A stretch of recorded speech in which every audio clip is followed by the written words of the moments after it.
Viens bébé. Hop là. Tom n'aime pas venir chez le vétérinaire. Il préfère se faire choyer par les résidents de l'EMS où il vit comme un pacha. Et ça se voit sur la balance. Viens, on passe sur la balance. 7,5 kg. 7,5 kg. C'est 400 grammes de plus qu'à la dernière visite et cette prise de poids n'est pas sans conséquences. Diabète, problèmes articulaires et respiratoires. Au-delà des problèmes de santé liés à son obésité, son espérance de vie est réduite de 2 ans par rapport à un chat qui n'est pas en surpoids.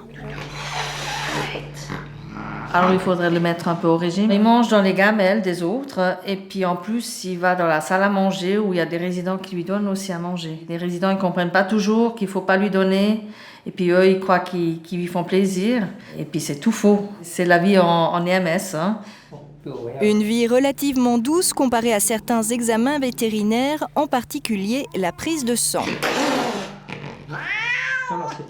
Comme chez l'homme, l'obésité est due principalement à la sédentarité et à un régime alimentaire trop riche.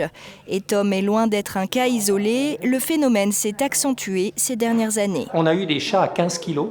Si vous dépassez les 8, 9, 10 kilos, c'est vraiment des chats qui ont beaucoup de difficultés pour plein de choses. Il faut les suivre. On ne peut pas dire une fois, écoutez, voilà, faites un régime et après je ne les vois plus pendant 3 ans. C'est impossible. Aujourd'hui, un suivi, c'est comme dans la médecine humaine, c'est quelque chose tous les 3 mois, tous les 6 mois, repeser, remesurer.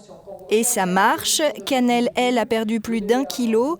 Sa maîtresse ne s'attendait pas à ce qu'elle perde autant de poids si vite. Elle a simplement fait plus attention à sa nourriture.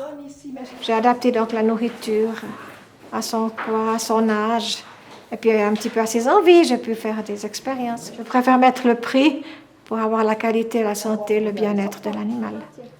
Car mettre au régime son chat a un coût, les croquettes spéciales surpoids coûtent en moyenne 3 fois plus cher que des croquettes standards.